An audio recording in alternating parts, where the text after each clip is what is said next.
just real quick on y'all side. I don't know what happened right there, but anyway, hey, welcome to the live well.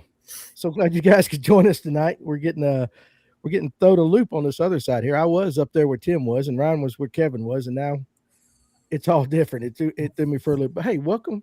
Thank you for joining us tonight. We got a great episode in store for you guys. We got our buddy Ryan Sheffield in the house, and of course Tim and Father Time Kevin Thornton's in the house. And tonight we're going to talk spinnerbaits, floating worms for pre-spawn. It's about that time. We've been talking ditch fishing and rock crawlers and everything. And while they're still in play and they're going to be in play for a while, it's time to start kind of transitioning our mind into pre-spawn up to the spawn. So glad all you guys can have joined us tonight. And let's see. It should be a good show. Coleman has got a tournament. It's going to be cold on West Point this weekend. Did you guys happen to watch? And we kind of talked about it, but you guys in the comment section, any of the elites today over on Gunnersville? Now they looked cold, so I think I saw where Kyle Welcher said, might have been Kyle Welcher, one of them 38 degrees. They saw 36-degree water at one point and all that. So a lot of ice on there. So definitely. Is this guest famous right here? He's Tim? What did we call it? Kind of regionally amateurly. What was it? Famous? Oh, Ryan's definitely a member of the Semi-Amateur Anglers Association. That's right. That's what I've always told people. Wow. We're semi-amateurs. Wow. That's like people, we're semi-pro. It's like, nah, I'm more semi-amateur, We're semi-amateur for sure. No, that's my buddy Josh. So okay, yeah. I saw him say that on the post on Facebook too. Is this guy famous? He's my TD. He's your TB. There you go. TD. He's my tournament director. Oh, there you go. I like it. I like it. So Clayton Belmont's jumping right into the conversation, boys, right here. So we're just going to jump right into it. Should we upsize our trailers on our spinnerbaits this time of year going into the spawn? What are we doing right now if we want to throw a spinnerbait? Or are we just getting prepped, Ryan? How about that? Are we getting prepped right now, kind of changing our mindset, or should we be throwing these things? Well, so this time last year, if everyone remembers, we actually had what was coming up happen this week that we're in right now, but it lingered for another week, and we had a tournament, a 2-day classic, the second weekend. It's kind of funny because it's relevant. At the second weekend in February last year for the East Hall Bass Club Classic, and the first day everyone was still fishing the exact same way they had been fishing. They had been fishing deep, been fishing ditches, all that kind of stuff. And everyone gets back to the weigh-in, and I did the same thing. And everyone comes back to weigh-in, and 14 pounds is leading. And it was and there was a bunch of us that had between 11 and 13 pounds, and everyone was like, golly, it's terrible today. It sucked, And the next day, I went back to a place that we had caught them before, deep, and just something in my gut was just nah. I was like, you know what? We ain't leading this thing or anything. We're right in the middle of the pack because everybody all had the same weight.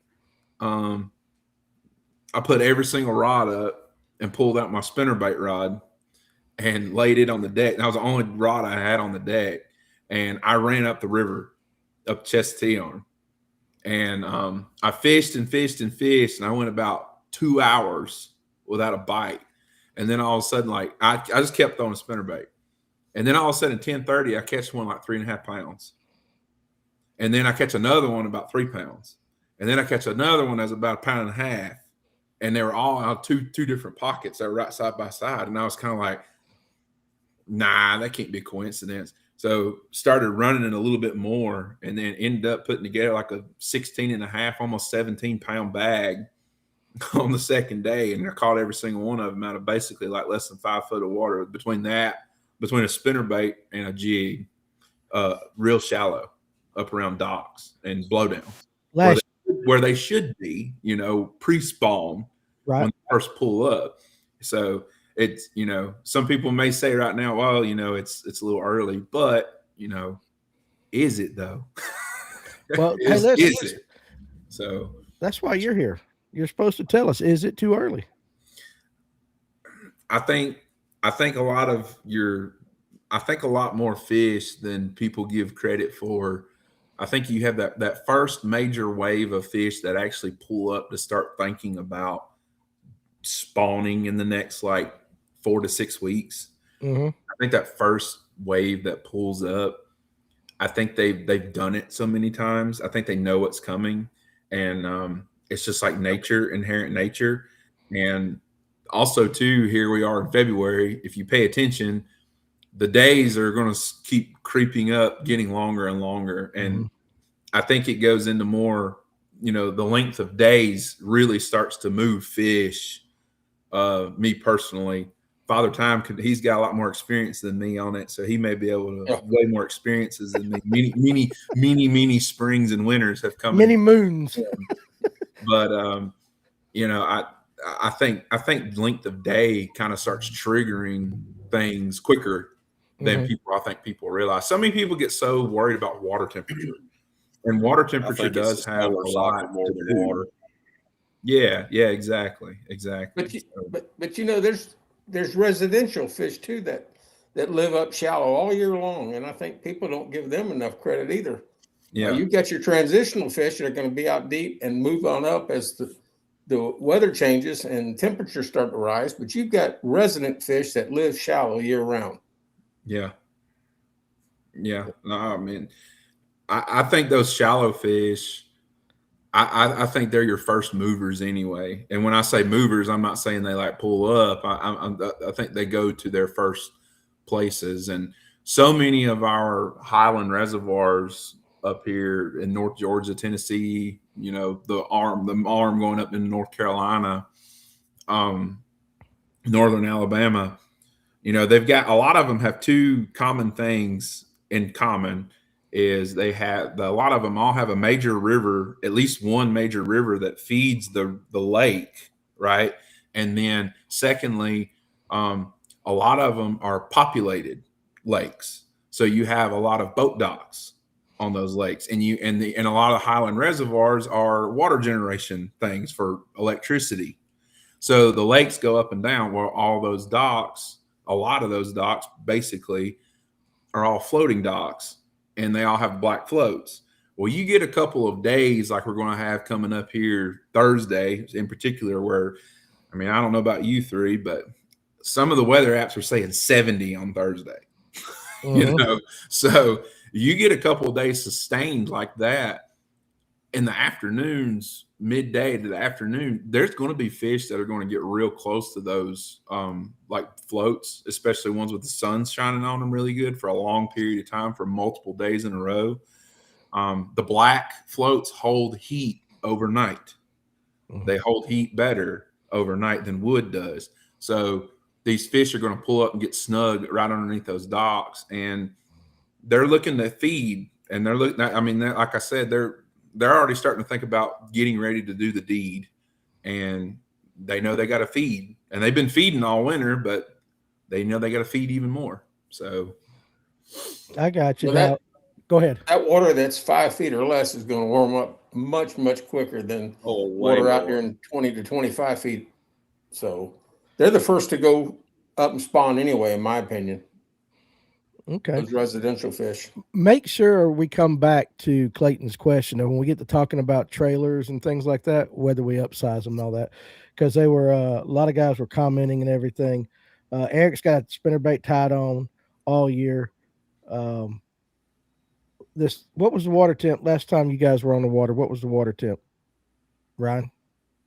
Or what is the water temp now if you've talked to somebody? Oh, I haven't really talked to anybody. I know when we fished not 2 weekends ago, the third weekend in January, the weekend before the ice storm, the great ice apocalypse that was supposed to happen, it was like 50.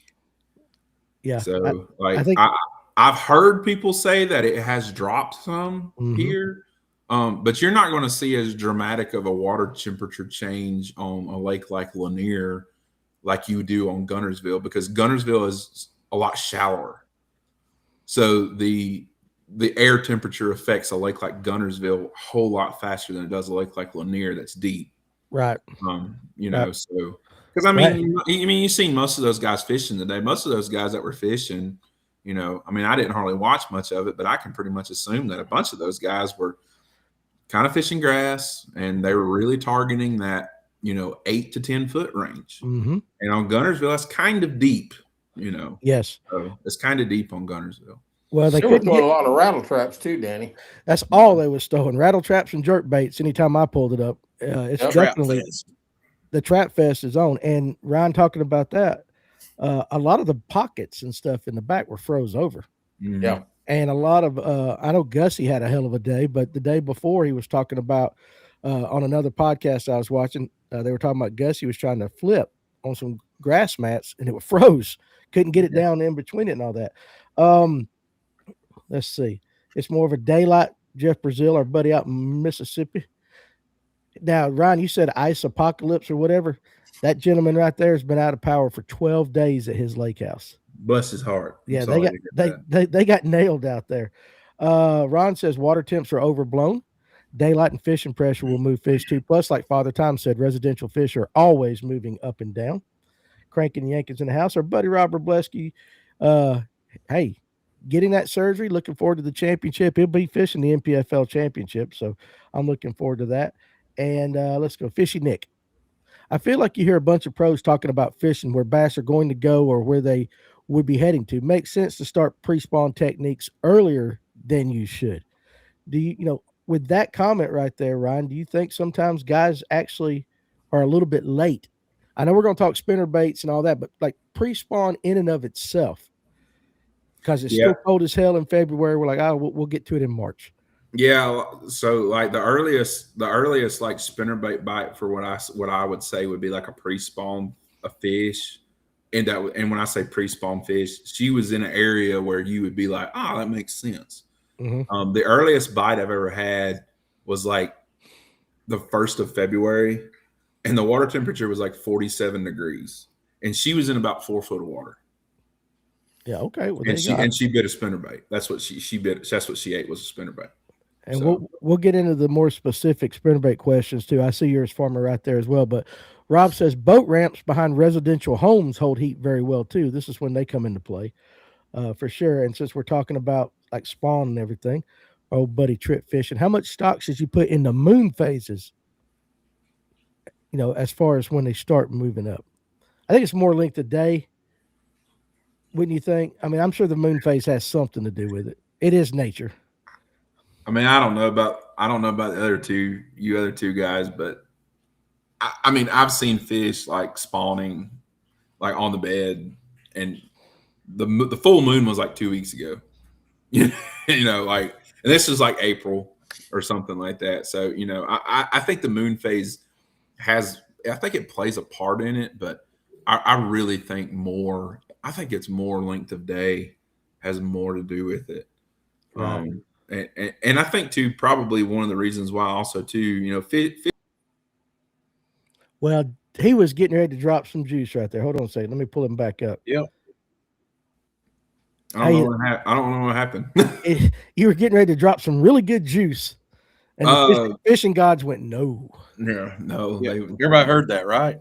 He's not going to repeat it.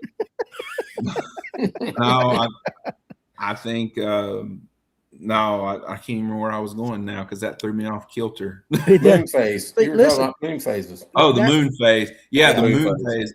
I feel like length of day just matters more, and I think one of the things that really, especially in the past like 5 or 6 years, has changed things to say would be that there's a lot more fishing pressure. And now I remember what I was saying. The fish aren't stupid. You know, they're dumb, but they're not stupid. They're smart in their own element. They're smart in their own element. And you know, just like anything else, you know, I think that, you know, they know that, you know, they go and do the deed as quick as they can. Whether it's successful or not, you know, is hard to say. You know, it's kind of hard to say, eggs, they need a certain water temperature to hatch, so I mean, I don't know. It's just I think each lake is different. Yeah. It seems like your highland reservoirs like Lanier, Hartwell, lakes like that. It seems like you can start thinking about really like staying shallow and like fishing all day long, and targeting the stuff where fish should be shallow, like where they should be pre-spawning at, setting up at. Like, you can really start thinking about that a lot harder in late February, mid-February, and then really focus on it in March. Gotcha. Let me read some of these water temps today, because a lot of guys are commenting right there. 38 to 40 on Chateaugue today, and he actually sent a pic of some ice over there. Sinclair was 45 4 days ago, our buddy John G. Wilson. Gailey Girls Fishing. And listen, guys, keep an eye out on these two. All right, Lumpkin County, they know what they're doing. But they said 43 as of today. And then we got 40, Shirley McDonald, 40 to 43 on Notley. Good Lord, that's cold. And I think that's it on the temps. Now, do you believe, and guys, we'll get to the spinnerbaits. I promise you, we'll talk that. I want to try to get some of these questions out of the way. Let me read this on. Yeah, it is. Let me read this on TikTok from Justice. Water temp needs to be close for sure, but in my opinion, water level dictates a lot more as well. So what lake are you on? What lake do you fish to? And listen, Lanier's down this year. Is that going to have any bearing, you think, Ryan? It is down a little bit. Yeah. When a lake is closer to full pool, I think it helps a lot, but I think it helps the bite better. I think it helps finding fish better when your particular lake is more towards full pool. Okay, he's on Cumberland. Well, his home lake is Cumberland, but I fish college bass everywhere east of the Mississippi. So he probably is around. If you're doing that, you're going to experience a lot more up and down than what we probably will, unless you Alatoona boys, because y'all go way down. Yeah, they're about 14 and a half feet down. I went down there today at Galt's and looked at it, and it's still probably 5.5, 6 feet just to get to the dock. And that's not stepping off into your boat. That's just to get to the dock where it sits on the ground. But it being down that much, and it's going to start filling back up again soon. But if those fish come up to bed and they're in 3-4 feet of water, and spots are going to be out a little deeper, we all know that water doesn't rise fast enough to really mess them up. On Alatoona, I'm thinking on Alatoona or any lake, even Lanier, it takes a hell of a lot of water to fill Lanier back up. If you think about it, they're going to spawn when they get ready to spawn, and they're just going to use what they got to work with, I would imagine. If the lake's down there, they're going to be somewhere, but if the lake was at full pool, they'd be 25 feet of water. Those spots might be in 8 feet of water now, but the water can't come up that quick. It can come up a couple of feet with a hell of a rainstorm, but it's not going to come up enough to mess them up. Gotcha. My favorite phrase, and I'll take this to my grave. No matter what we all think, or what any of you guys think, or whatever you in the comment section want to think, or think is right or wrong, we can all think what we want to do. But I'm going to tell you this, and this is fact: nature finds a way. It does. Oh yeah, it always finds a way. So we may say it shouldn't be going on. We may say that it's impossible. Nature finds a way. Okay, listen, I'm gonna read a couple moon phase things, and then we're gonna get on to the topic at hand, because guys are talking about spinnerbaits too. But your buddy Josh says moon phase helps determine bite windows. I can see that. Moon position during the day is more effective than moon position, I guess he meant to say at night, in my experience. Rob says new moon is better to fish than a full moon. For one, the full moon gives light, so they feed all hours. New moon typically gets you bit throughout the whole day. And then let's jump on this too, because let's get to talking about the spinnerbait bite and everything specifically, because our old buddy Cranking and Yanking. First of all, Cranking and Yanking, I want to know if you watched the Elites today, since it's on Gunnersville with no forward facing sonar. And if you did, I'd like to get your opinion on it in the comment section. Last time Ryan was on, I went and picked up about 5 spinnerbaits. Still haven't caught a fish on one. I must need more juice. And he goes, I I think they were the War Eagle brand that he was pushing back then. And I will tell you this, like Ryan can make his own if he wants to. He's fished others, but as long as I've known him, he does like the War Eagle spinnerbait. So he's probably got one right beside him. Look at there. Yep. There it is. The War Eagle for sure. He loves that. Real quick, Kevin, are you fishing the Allatoona Bass Trail? No, not that one. I'm gonna fish the Monday nighters and possibly try to get into the Tuesday night out of Gatewood. Okay. But I haven't heard of the Allatoona Bass Trail. I don't know if I'll have to look that up. Look it up. So you've done piqued his interest.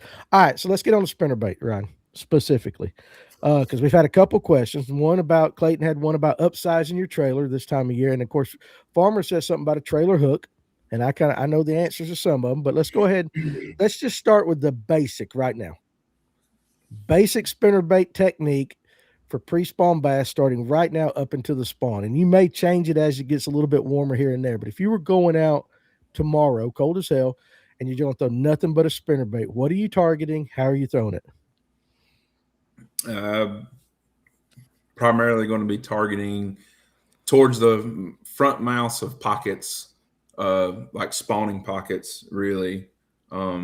Major creek arms, like that kind of stuff, really in the front is where I'm going to be thinking about the most. And then I'm going to let my day dictate as the day goes on. In terms of, the spinnerbait, in terms of throwing it's there. A lot of people say it's a location, and location is location, but you kind of got to keep it in your hand. You kind of can't you can't think about throwing something else. You have to keep it in your hand. You have to throw it. The second probably most important aspect of spinnerbait fishing for these early pre-spawn fish is your accuracy. And you could probably go back to all the other videos on here that we've talked about it before, and you're going to hear me say that again. Mm-hmm. My spinnerbait game changed a long time ago when I started getting a little more ballsy with my cast. To put it in layman's terms, I guess. Throwing it where if you would throw it, I might get hung. Throw it in there anyway. Mm-hmm. If you don't, because if you don't throw it in there anyway, you ain't gonna never know. So if you don't do it, you're never gonna find out. But accuracy is probably the most important thing, and also too, in terms of accuracy, these two things go hand in hand. Is your approach with your cast. Don't take a half-ounce spinnerbait with a big old trailer on it and throw that thing overhand and lob it all the way up there in a foot of water and let it make a big old splash. Right. You want that thing to try to be as quiet entering the water as you possibly can, and watch. And the reason why I started trying to do that and emulate that was, there's my word, emulate.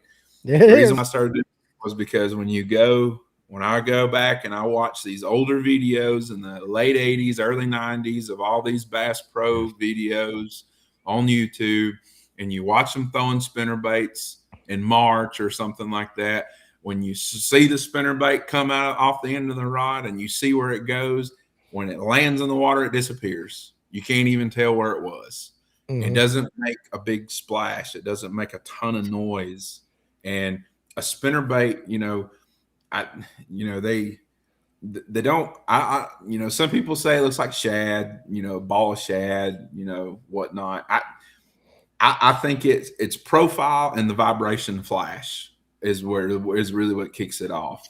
And if you can be as accurate as you can possibly can, get as tight to cover, docks, wood, anything like that as you can possibly get, that's going to be your key to getting a bite. Throwing beyond targets is another big thing. Some people say, "Oh, I threw spinnerbait in the blowdown." Well, they throw the spinnerbait in the middle of the blowdown. They don't throw the spinnerbait where the log is coming in off the bank and bring it from the bank through the blowdown. I can't tell you how many times I've gotten bit where I threw it way past where my thinking is where this is where a bass is going to come out and hopefully smoke this thing, throw 10 feet past it. And when it comes, then they come out and they'll get it if they're there and they want to eat it. So I think accuracy, and that's going to be is going to be your biggest approach. And, cranking and yanking, what he said, if you struggling with it, really focus hard and practice hard on being as accurate as you possibly can. Don't be afraid to knock it off something if possible. If that's what it is, that's what it is. But and I seen what he said right there about an A-rig. Yeah. I mean, we thought A-rig in other places, but I'm talking about fishing for fish that are basically in 5 foot of water or less. Right. So I mean, and that's just kind of my main approach to it. And the biggest thing is just keep it in your hand. There we go. Tim's back. We lost him for a second. Now he's back. Let me pull him back on there. And also, too, guys, when he's talking about accuracy, I think we're just playing like musical chairs while y'all kick off and then you move. It's throwing me off.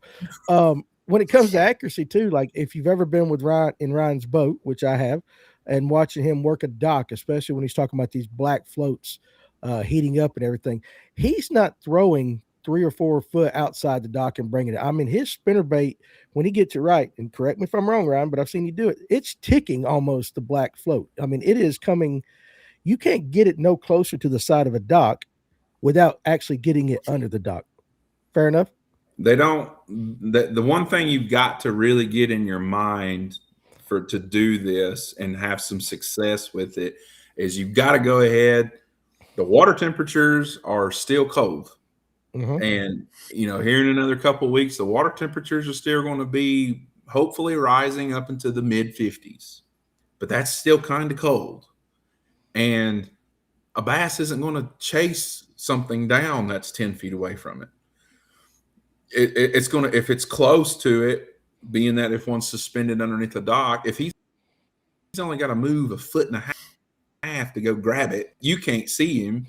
But if he's only got to have to grab it, he's going to expend the two, or she wants to go get the bait. And that's just kind of the way that it is, really, when it comes down to it. I got you. Getting a bass spinnerbait as close to anything and bumping it. Do what, Kevin? You want that spinnerbait close and bumping. Yeah. Anything you can hit, it's got to hit it. Yeah, and that's what I was talking about watching him when he's working that dock. I mean, it is as close as you can. Now, Ron, correct me. At this time, I know you always, when we were talking spinnerbaits, you always said you like the blade down just where you can barely see it. Yeah, I want to.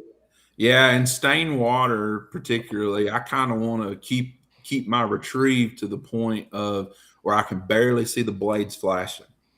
And if I can barely see the blades flashing, that seems to be the kind of like depth range for some reason. And 2, if you're fishing a floating dock, if you keep a spinnerbait where, if it's stained water, if you keep a spinnerbait just barely out of sight like that, you got your float, but the spinnerbait is like here. So, and they're suspended here, right? They're under. You're throwing it right in front of their nose, right? So don't make them come up and get it. We don't think about. I don't personally think about making them come up and get it until the water temperature is basically over 65. Right. And when it gets over 65, they'll come up and get it. Danny? Yes, sir. I'm not trying to contradict Ryan at all, but I'll throw a spinnerbait sometimes wanting it to make a big splash when it hits up shallow, because I think it attracts or turns a fish thinking that something else is popping in the water or jumping. And I got that from Okeechobee. Okay. I used to flip in Okeechobee and it'd be 4 or 5 feet away and that reed would shake like hell coming over to where my bait is. So I think noise sometimes makes a difference. Okay, let me ask you guys this, because I know you talking about Okeechobee and Tim, you fish over there off the Coosa, a lot of that over there at Brushy Branch and all that, where it's dirty water and all that. Is that more of a dirty water, warmer kind of thing? Would you be doing that this time of year? Would you be splashing it this time of year, or would you be fishing a little bit different? That's a question for you, Kevin, or Tim, either one. I would start off, as Ryan states, trying to be quiet. But if I'm not getting bit, I'm going to start doing something else with that spinnerbait, making a noise. I got you. Okay, makes sense. I've did it both ways. I've let it splash, and sometimes if it's a big laydown, I'll try to pitch it up on the laydown and just let it plop in the water like something fell off the log. And sometimes before I've even got the spinnerbait turned straight, they've already ran out and sucked it down because I guess they figure it was something that fell off the log they want to hit. Okay. See, that's the beautiful thing about fishing. It's like Ryan's got his way, y'all got y'all's way and all that, and it can all work. But it's good to know that if, okay, what I'm doing is not working so good, Ryan said, try this, and then you can try that and kind of put it in your arsenal, or vice versa.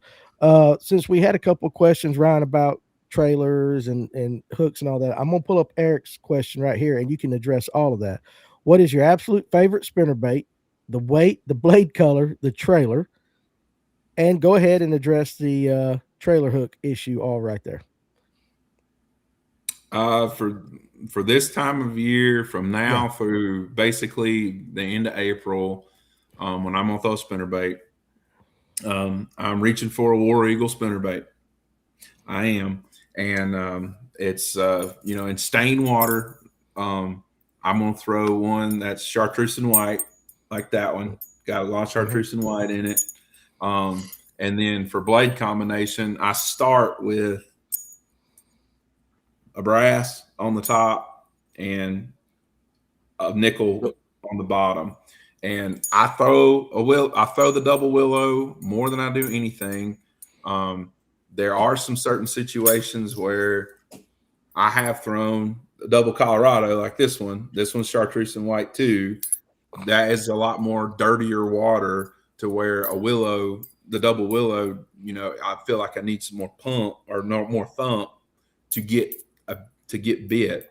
And then I know people are going to say it, so I'm going to go ahead and address it. And there are certain situations where having the orange kicker blade on a spinnerbait with a coleslaw style skirt like that, it does outshine other styles of spinnerbait. So it's just up to you on a regular basis, on a daily basis, to figure out what to throw, how to throw it, what combination to throw. But generally, if I can see, basically about a foot down or so, I'm going to stick primarily with a chartreuse and white. If I can see further than that, I'm going to throw one that's white, a solid white one. Okay. And then there are other instances too, where if the water gets a little bit clearer, then I swap the blade combination, or I put a nickel willow on the top, and then I have a brass on the bottom. So that's pretty much basically my go-to, and kind of like a cloudier water. And I just tie this skirt on myself on them. And it's going to be really hard to see, but it's got a faint chartreuse in it. It's mainly white, but it's got a little bit of chartreuse in it, and it's not a loud chartreuse. It's a very faint chartreuse on this particular spinnerbait. This one is a Accent Lures. This is the Jacob Wheeler spinnerbait from Accent Lures, and it does have the little, what do you call these things? The blades on them are slitted on the end of them. Something shell or something like that. Yeah, I can't remember what the exact name. Someone in the comment section may be able to say what it is, but that's kind of primarily what I keep it to. I try to keep it simple and just try to match, my blade combination and my skirt combination to the water temperature. And I don't really change trailers. I always put the same one on. Those of you guys that know me, I throw that Bass Pro Shops Cajun trailer. That's just it's in blue glimmer color, and that's the one that I throw, and that's it right there. It's on this spinnerbait. It's that one right there. and that's just what I throw it on there. And I don't get too crazy wound up about trailer hook. I put pretty much a fluted. That's it. Somebody said fluted. I don't get too crazy wound up about a trailer hook. I do always throw a trailer hook though. Well, with a spinnerbait, especially, on a lake like Lake Lanier, for example. And I just put a 2-aught trailer hook on it. And that's, that's kind of as simple as I can get it. It's really simplified. I've simplified it down to the way I fish and the way I like to fish, and that works for me. The biggest thing is it works for me. But that's pretty much my 1-2 punch. That's kind of how I do it. And and then weight. I primarily, to help me keep it where I want to keep it, I primarily fish a 1/2 ounce War Eagle. There's guys, listen, a bunch of you guys are throwing comments out there, so we're way behind. So I went ahead and scrolled all the way to the bottom. I do know, Ryan, okay, so you never upsize your trailer for any reason on a spinnerbait. I personally don't, but I know some people who do. And, there's nothing wrong with that.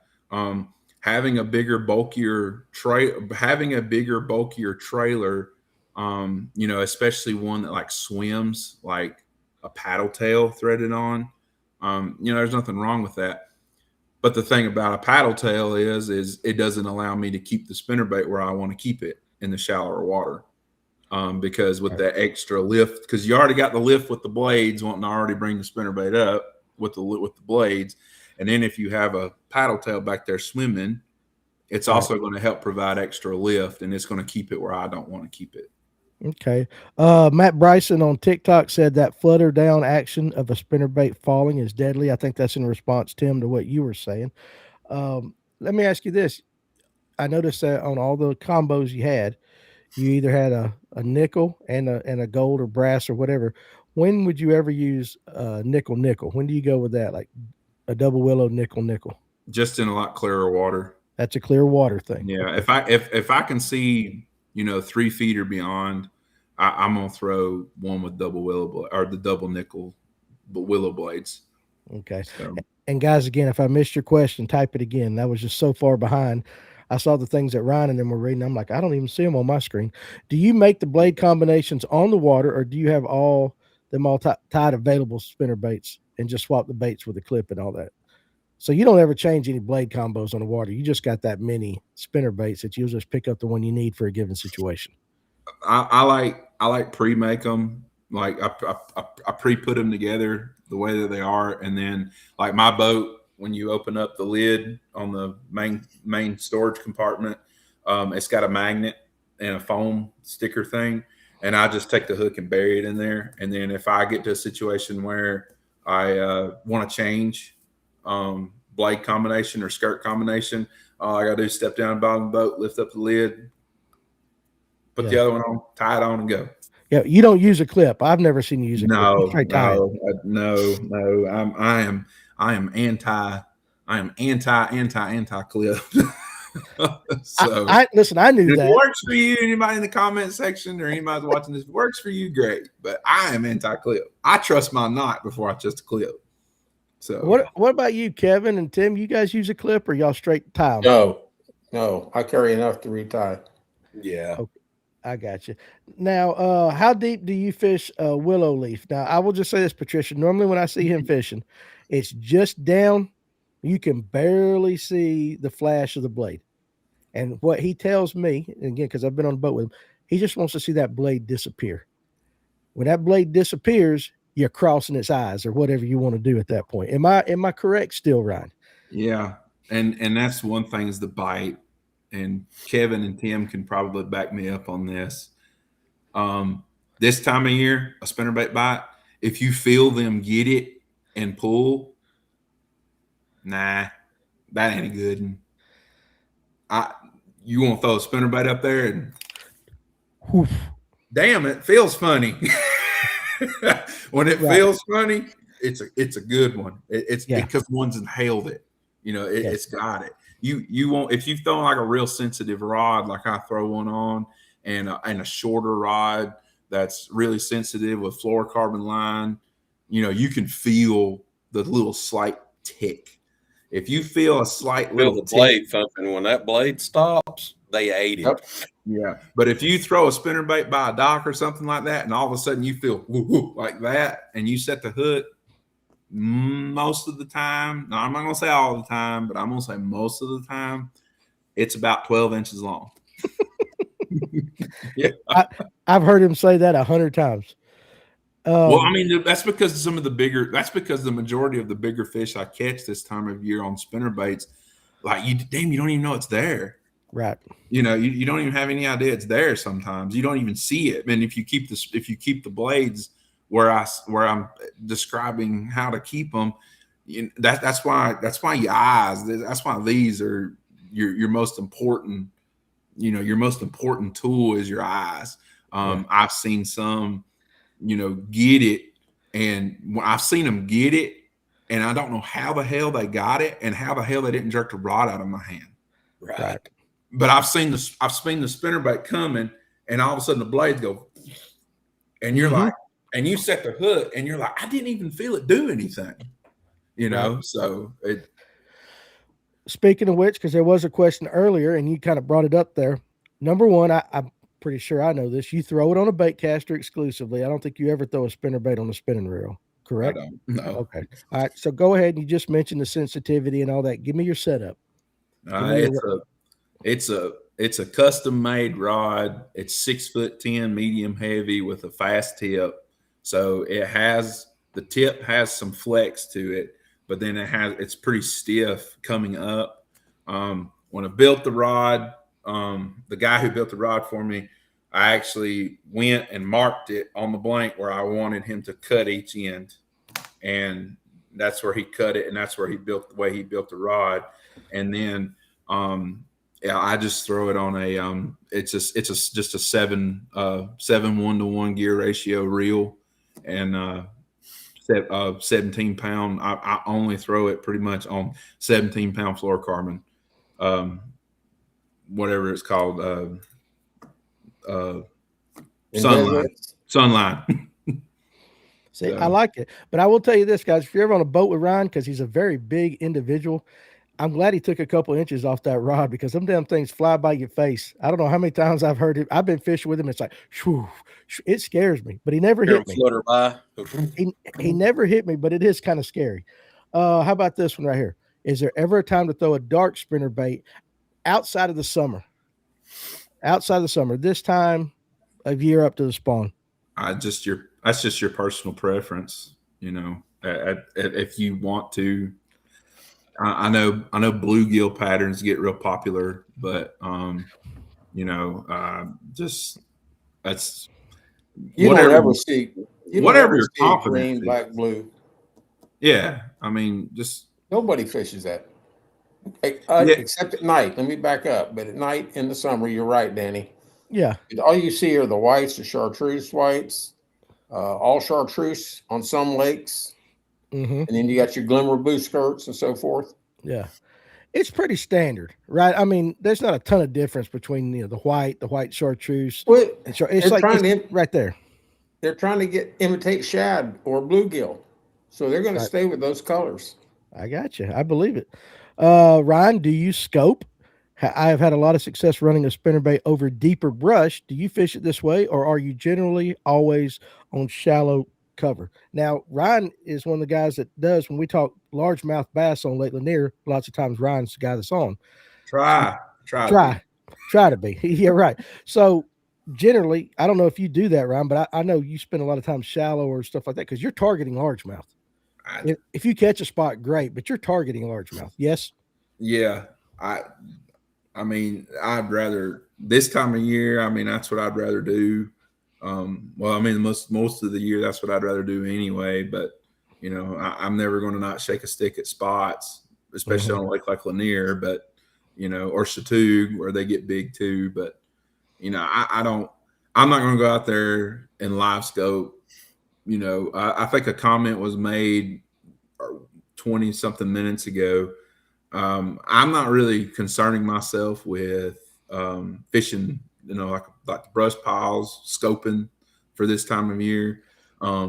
So to that comment that I'm saying, I'm fishing where the fish are going to. That's where I want to be. Right. And I just generally think that, I just generally think that, it's just better to be fishing this time of year where the fish are going. And that's just my opinion. So sometimes it bites me in the butt, but. Well, no, it's what you like. I mean, Tim or Kevin, right now, if y'all were going tomorrow and you were throwing a spinnerbait, and again, because that's what the conversation is, you might not be throwing it on a normal day, but let's just say you are. I mean, I would imagine what I know of you two guys, y'all are going to be hitting the shallow stuff and basically where they're going or residential fish like that, correct? Correct me if I'm wrong. Right. No, you're right. Yeah. So like on Brushy Branch, Tim, on Brushy Branch, it's not clear, of course, like Lanier or it's anything hardly like that. Ever clear. It's always stained. Always stained. What colors are you throwing? Because not everybody fishes Lake Lanier.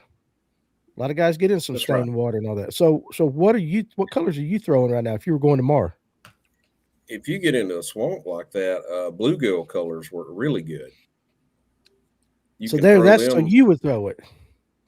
Right, because I mean, it's shallow water. There's all sorts of flats. It's got little bluegill everywhere in there, versus like you get on Altoona or Lanier, where it's more of shad, herring, stuff like that. A lot of those swamp fish, that's how they make their livings, eating bluegill. Yeah, that makes sense. All right, let's see. Ryan, when are you pulling out the double buzz? Gonna be a hot minute, I would think. April, yeah. So Tim, this is for you. Or Tim can tell you, when you roll a spinnerbait next to a shallow dock at Weiss, and instead of a 5-pound larger, you get that 5-pound spot, that's when the rodeo begins. Yeah, them Coosa spots over here are different. It is a little bit different. And Ron knows. Ron lives probably less than 10 or 15 miles from me. We're both from the same hometown here. Yeah, y'all fish dirty water. I'm sorry. You know how I feel about Weiss. I know the fishing's great over there. Yeah. But that lake. The average depth of Lake Weiss is 5 feet, period. That's a full pool. You can walk across it. It's so dirty. Okay, so anyway, Brushy Branch is a creek right now, if I remember right. Is it down? Is Brushy Branch down right now? It's down, and when I went by there the other day, something's happened to one side of the dock, and you've got just enough room on one side to launch a boat, and I'm sure the trailer's dropping off the end of it right now. That's another reason. I hadn't been on the water in a while because I'm not going to go scratch my boat up on that until they get I've already got enough scratches on it from Chickamauga. I'm missing a chunk of gel coat about that big from Chick. Ooh. How long will you throw a spinnerbait, Ryan, without a bite before going to something else? Is there a time that they just don't work? I mean, besides the time that cranking and yanking is throwing them. His words, not mine. His words. Okay, but Ryan, do you know where he's from? And he's from like Louisiana. Yeah, he fishes Caddo a lot. So he's got those big willow trees or whatever. That spinnerbait should be killing them up in there. How do you not get bit on a spinnerbait in Louisiana? Or a chatterbait. Or a chatterbait. Killing that thing. I feel like you should just be able to they ain't biting nothing, so let's go throw a spinnerbait around some cypress trees. Swim it through, knocking it off the trees down and fish. So no disrespect to that cranking and yanking either. It blows my mind. But is it not the bassiest damn looking place you've ever seen in your life though? If you've ever seen a picture of it, it's amazing. It looks like sure. Yeah, that place down there looks like it. They should be a damn bass on. There should be 10 bass on every tree, ranging from a pound to 10 pounds. I mean, that's just what it looks like.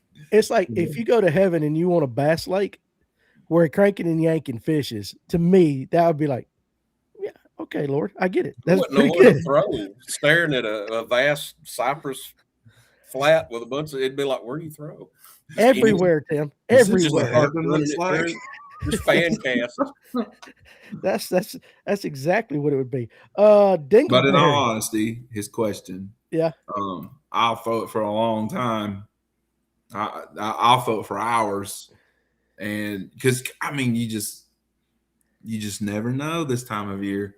The bite window could open up and you could completely miss it.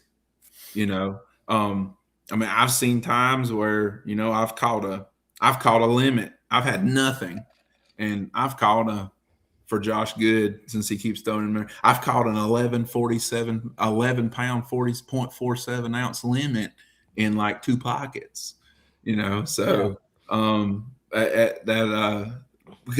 in all honesty, it's just because it can happen really fast, especially if you get around some active fish. And this time of year, moving from now until, into March, the bite windows it can be really, really, really important to be in a very high percentage place for the bite windows, because it could be the difference in not catching a fish and catching a kicker fish with a spinnerbait. Gotcha. It's also a good search bait. You got to remember that too. Mm-hmm. If you catch a couple of them in a little pocket, you can always go back with a jig or something. Yeah, but that's a moving bait. Yeah, and it maybe they're just not in the mood to chase that day, because I've had that happen where you don't get hit on a spinnerbait and you may make another pass through there and poke a worm around in there, and all of a sudden you start getting bit. It's like when it falls in front of their face, they'll pick it up, but chase it now. Okay, that's when this starts happening. Yeah. Well, let's see. Is that I ain't got my glasses on. 52 minutes. We're almost there to the middle of the show where we'll do the question of the night. Not quite, but we're almost there. I love this damn name right here. Dingleberry. Dingleberry's in the house tonight. Could you explain the timber line on Lake Lanier? I hear you get thrown down there. I hear you need to throw it down there, but have little understanding. So, Ryan, at what depth under the water on Lanier was the timber cut? Like 40 foot. Mm-hmm. So, like everything like 40 foot and up. Don't ask me how they figured it out, geography, topography, but they basically cut everything that would be at full pull for the lake from like 40 feet and up is like gone. And then everything 40 feet and deeper, if there was trees there, the trees are still standing. But they went in and they cut the tops of them off throughout like the whole lake. So that's why when you look at them, especially with like forward facing sonar or down scan, that's why when you look at them, they come straight up and they stop. Mm-hmm. And they have they got some limbs, right? Sometimes coming out a little ways, but for the most part, it's it's right there. It's like 35, 40 foot, something like that. Right. So somewhere in that range. And it just depends on the time of year of how you fish it. And then some guys will go right down there amongst all the timber, right down in there. Generally, that's with more of like a weedless shake in. A lot of guys have their Kitex or whatever above it, or flukes or everything. But you pretty much, if you wanted to, Ryan, you could fish the timber on Lanier year round. Yes. Oh yeah. If you so desired, if that's what you wanted to do, that's how you want to fish. That's your confidence, is fishing deep offshore, stuff like that. Then I believe you could catch. I believe you could catch them any month of the year, any day of the year, whether it be in it or above it in some form or fashion. Gotcha. Now, Tom put this up earlier too, something about green velvet. And I sit there thinking in my head, like, what in the hell is green velvet? So, Danny, if you can't find green velvet, you will find current. So, have you guys heard of the term green velvet before? Is he talking more like, I really don't know what you're talking about, Tom, to be honest with you. What do you guys ever heard that term? No, he's talking about the green scum line that will set back into a cove, Maybe, I don't know. Tom, when the pollen's on it, because if you've got current, you're not going to have that. It's going to be washed away. So he does have another comment down here. Just below 2 tributary ditches is an underwater field. Okay. All right. Tim White, what's up, buddy? 35 feet. Patricia, 35 feet. So that's where they cut it. What's up, Kevin Underwood? How many questions and answers will there be on the question of the week? How many answers tonight? Well, you had me shorten it. 1 question, 1 answer. Did I have you shorten it?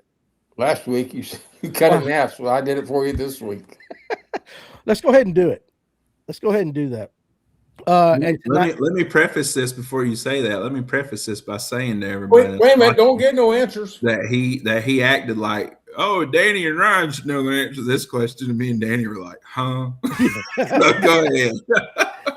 Okay, hey, real quick, let me read this. Green velvet is where clear water meets stained water. Okay. All right. I had not heard it called that, Tom. So I appreciate you saying that. But okay, now we know what green velvet is. I thought it was something Kevin wore back in the 70s. I didn't know. You can see that here in Rome where the Ustanala and the Etowah literally meet, and that's the beginning of the Coosa. If you go down here and walk around Main Street and stuff, or if you go down the train trestle, you can literally see where those two rivers meet, and it's like one color, two color makes, and you can literally see a line across it where they collide. And that is called green velvet, and that's how it will be addressed from here on out, thanks to Tom. So we'll know what green velvet will be. All right, guys. Call it anything else. That's right. We won't call it nothing else. All right, so guys, listen for the question. Now, unfortunately, you guys on TikTok, you got to be on YouTube to win this. But I'm gonna give some of the Smart Spray. I got a couple extra bottles of the Smart Spray from Fish Nerd Labs. This is what you put in, like when you've got one deep hooked or hooked in the gills and everything. Instead of wasting your Mountain Dew and all that stuff on it, this stuff is made to do it. So this is the prize for the night. Now, guys, if you had a question, we'll get back to it after the question of the night because it's kind of hard to watch for the answers. All right. So, Kevin, it's one question, one answer, right? That's correct. All right, guys. Best of luck. Go for it. All right. I'm going back in time a little bit, gentlemen. Who recorded the record track, Fallen in Love? I'll read it one more time. Who recorded the record track, Fallen in Love? If we wouldn't get gigged, I'd play it in the background, but like, just name that tune. Who did it? I still don't know what the hell. We already tried humming it. We give up. Yeah, you don't want Kevin humming it. But now, guys, listen to the question again. Say it one more time because it's all in the details here. Say that question one more time. Who recorded the record track, Fallen in Love? Now, in your answer, you can't have a wrong one. I'm just going to tell you, they can't have a wrong answer. I know. I'm going to make sure it's the right one. Tim's abandoned me. I'll have to watch it. Elvis Presley. There must be another Fallen in Love song. Now. Can't help falling in love. Okay. Damn it, Kevin. I want to give him a hint. No. Because, guys, details. No. Bite your damn tongue. I'll put a dip in. No. Yeah, do that. Do something. Go take a leak or something. Oh, hell. Oh, see, it's old. I ran out of tea. I had to get some tea. Elvis. Yeah, and it ain't Michael Jackson. I seen that. I seen the answer. It was from is it YouTube or Facebook? Somebody's close. You didn't see the answer. Close. Well, there's been 3 or 4 of them that are close. No. Yeah. Again, details. No details. There's a small detail to it.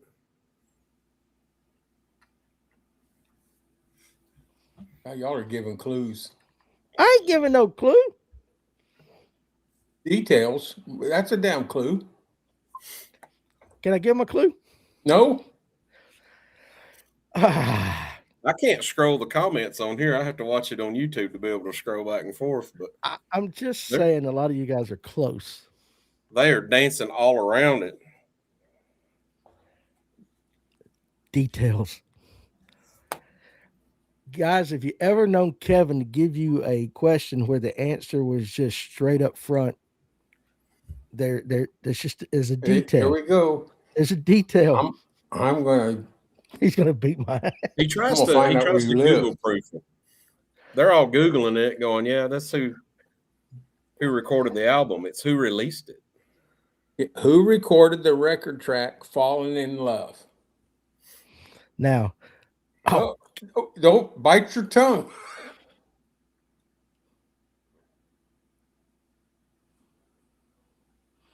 You can go on. I'll keep an eye out for Okay. All right. So anyway, Ryan, while the rest of them think they're right and they're wrong, but they're right.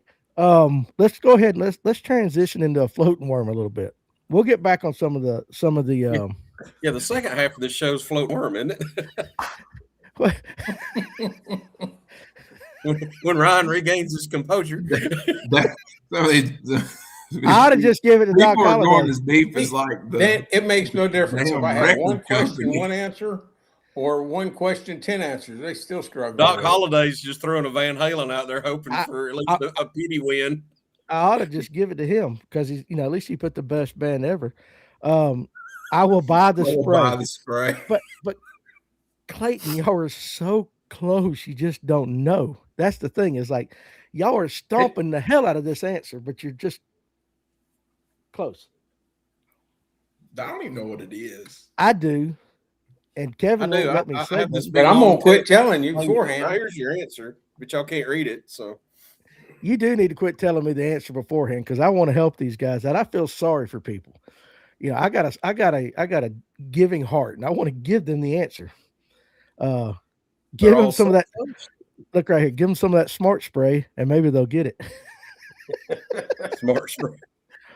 Guys, I didn't even know the song. And even when Kevin tried to sing it, which was not a very good rendition of it, I still didn't know the song. But anyway, Ryan, because I don't think anybody's going to get my hint. Kevin Edwards and Alice Cooper. Listen, like Kevin's, this is where the evil Kevin, the evil Father Time comes out. What about yes, no? Nope. Okay. Anyway. Wait a minute. Let me see. All right. There is an answer. Is it Bill? Is it Bill? Bill Batts? Bill Batts. Okay, guys, listen. You guys jumped right on Google and you jumped on AI. And here's the difference. You guys were all putting who wrote the song. The question was who recorded it. Now, Kevin explained that, and Bill, you win. Explain to him why he wins, and the rest of them are wrong. All right. Hamilton, Joe Frank, and Reynolds wrote the song, but the track was recorded by just Hamilton and Joe Frank. Reynolds was no longer with the band when they recorded that song. They brought in a new band member, but they kept the old name for familiarity. See, guys, I was trying to help you. That's why I was trying to say details. There's one detail, and finally, Bill got it. So, Bill, if I don't have your address, hit me on Facebook Messenger, if you don't mind, and give me your address, and I will ship out some smart spray, courtesy of Fish Nerd Labs. And but there was a lot of really good answers there. And I was just, how many guys had it? Like they had 3 answers. They had all 3 of them. Yeah, they did quite a few, and it was killing me. It was killing me to watch that. Oh, well, time for another beer, Jerry said. So yeah, I get it. All right. So anyway, all right, let's kind of, if you guys have some spinnerbait questions, we can continue on that. But I want to transition because I want to make sure we get this in. It's time for the floating worm. The worm. That damn methylate worm, or pink, or bubble gum, banana. So anyway, let's talk about it, Ryan. I have been on a boat when Ryan fished this. You remember the last time we fished and you were throwing the methylate worm? That was when I hooked that really good one on the Ned rig. You remember that? Yeah. Yeah. Those that's not one I'm going to forget anytime soon. Yeah, you didn't even know it was on. No. Story of my life. Swimming down the bank. It is. Ryan, you set the damn hook. Well, hey, bro, your line's swimming off. Do something. Well, so I'm watching Ryan. And if you know anything about Ryan's on the trolling motor pretty good. So I had a Ned rig kind of tied on or something like that. And I'm watching Ryan. I'm paying attention because when we talk floating worm, you get some really quick, really vicious hits. I'm not expecting to catch nothing. And I'm expecting that worm of his just all of a sudden. So I'm throwing behind him, but I'm watching him. And he had gone down a little section, and I tossed that thing up, and I wouldn't pay no attention. And yeah, I mean, what do you reckon was about 5.5? 5.5, maybe. Yeah, we almost got it, but come on. Ron was like, "It's a good one." Yeah, it's a good one. It wasn't that man error, was it? No, it wasn't. No, It never could get range. No, it wasn't a netman error because I had what I did. You know those little weedless neds that I pour. That's got the real fine hook. That's what was on there, and I think I tried to force it up right there, didn't I? Right there at the end, and we thought my line broke, but what actually happened was I thought it broke you off, and then it come unpinned. Yeah, it come unpinned. So So anyway, but it was a good time. But anyway, it is fishing. It's fishing. So anyway, all right, Kevin Underwood, you be good, buddy. I know you got to work tomorrow. So yeah. So don't y'all know all of the ones you lose are 10 pounds. I would say that cranking and yanking, but I'm the king of the 2-pound spotted bass on Lake Lanier. And when I get a 5-pound largemouth, that seems like 10 pounds to me. And it had nothing to do with the net, man. I cannot blame this on Ryan. We'll wait. We'll give it another year as the story grows. Next year, I'll blame it on Ryan. All right. But Ryan, you were throwing that. All right. You were throwing it. When do we start throwing the floating methylate worm? And let's talk about your setup and how you hook yours.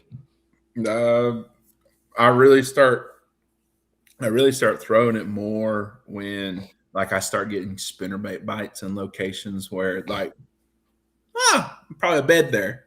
That's probably where it came from. And that's kind of really where I start really like thinking about a floating worm. The other time that I will pick up a floating worm a little earlier than normal will be when I know that they are shallow, they are thinking about spawning, getting ready to spawn, and like the wind is just like we have a high bluebird sky day, and there's like ain't a drab of wind whatsoever. It gets kind of tough on a spinnerbait, I guess to say the least. Especially when the water starts getting a little bit clearer in some areas. But again, the same thing that goes with the spinnerbait is going to go with the floating worm. It is accuracy and where you throw it. Accuracy where you got to throw it places where you might get hung. That's the only way you're going to really get bit. And it's kind of funny you say that though, because it goes with the spinnerbait. It's really any lure, I guess, is the best way to do it. But I do have a preference when it comes to floating worm, and I do like the softies. Yep, that's the 6.25 meat getter, and methylate. As far as color is concerned, throw your favorite color. I mean, you can throw whatever you can throw a June bug one. I mean, it don't matter. I like this one because for one, I can see it really good, and two, there's something about a methylate or a bubblegum worm during the when fish are starting to think about spawning. And I don't know if there's any biologists in the house, but maybe they can explain as to why bubblegum and methylate works really good. I don't know, but I don't think there's anybody in the world that can explain why methylate works. We just know it does. Me neither. Yeah. I mean, that there's nothing in the water. That's a mystery of the modern universe. Right. Real quick, John G, he does still recommend the Bass Pro Shops on his trailer. What was the name of it again, Ryan? It's called the Cajun Trailer. That's right, Cajun Trailer. Softy does float too. That is another thing about a softy worm, is they are naturally, even on a drop shot or whatever, them worms will sit like that, and they make it sets up perfect. I'm glad somebody said that, because I'll pound that. Somebody said that. I can bound on that right there. Which one? Hookup ratio, not too good on a floating worm. Oh, damn, we lost Kevin. All right, well, go ahead and expound on that. Well, it's a lot to do with your line that you're using, and then how you rig it. And then it's also right here, because a lot of people set the hook too fast. And I've been fishing. I've took people fishing and throw it, and they get bit. And as soon as they see it disappear, they set the hook, and that's too fast. That's way too fast. Let them eat it. Yes, and I know it's easy. It's easier said than done. It's like throwing a topwater lure. You know, they always say the old adage about topwater is don't sweep into them or set the hook or whatever until you feel the bass pull back, right? You know, it's the same thing, but it's the way you rig it is very important, and the hook that you use. There's a ton of videos out there that about using it, and there's all kinds of hooks, and I seen that comment. I threw that in there really, really fast. Yeah. But anyway, so like color, you know, I've been seeing some colors. I don't care what color you throw whatever you got confidence in.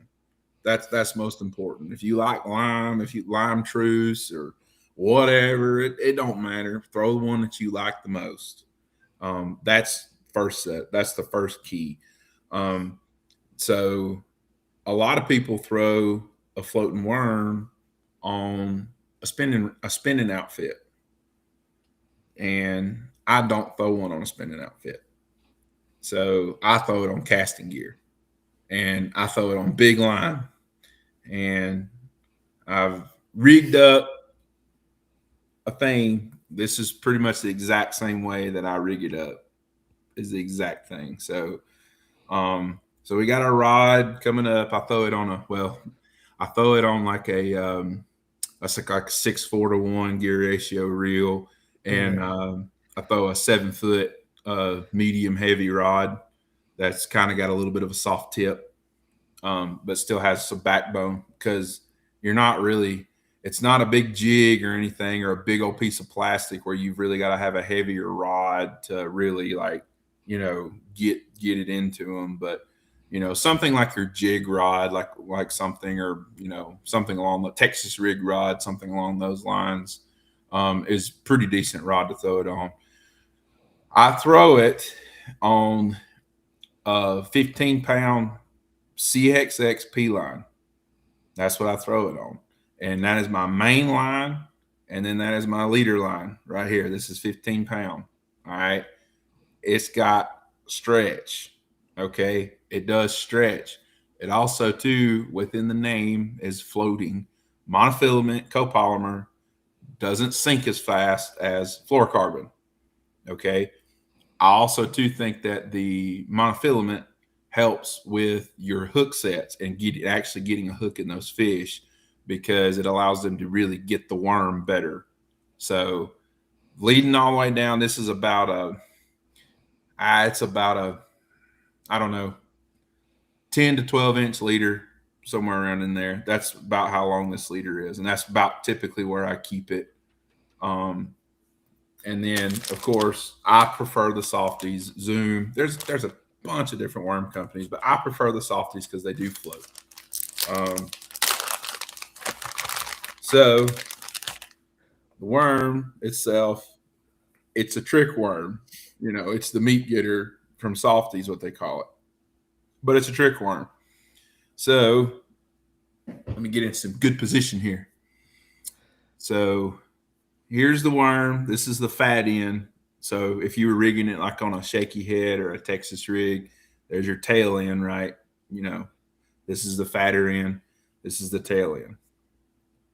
We're going with the fatter end right here, and you've got a flat. And here's one of the other reasons why I like the Softy. And I can't show it on here, but if any of you have ever like used the Softy worm, you'll know what I'm talking about when I say this. But on Softy, they have the little name down in there. Mm-hmm. Okay.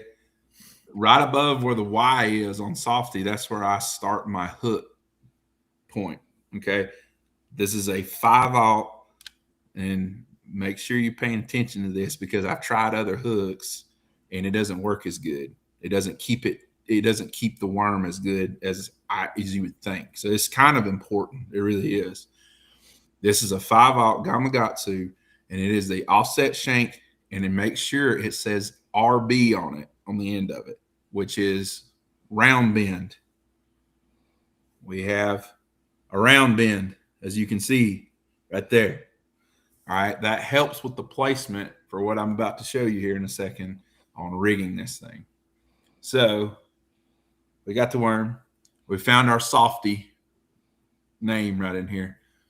You'll have to bear with me, Danny. I'm going to try to keep it in frame as best I can. Oh, you're doing fantastic. So I come right in here just like this, and I push it all the way past the barb. All right, see right there? So the barb is actually starting to, or the point of the hook is actually starting to poke through. All right, then I take it right here, and I back off just a little bit and pass it through. So there, now you're coming through. You see how it's created this bend already starting to go into it. So then I take it and then I run it up just like you would any other soft plastic that you're trying to Texas rig.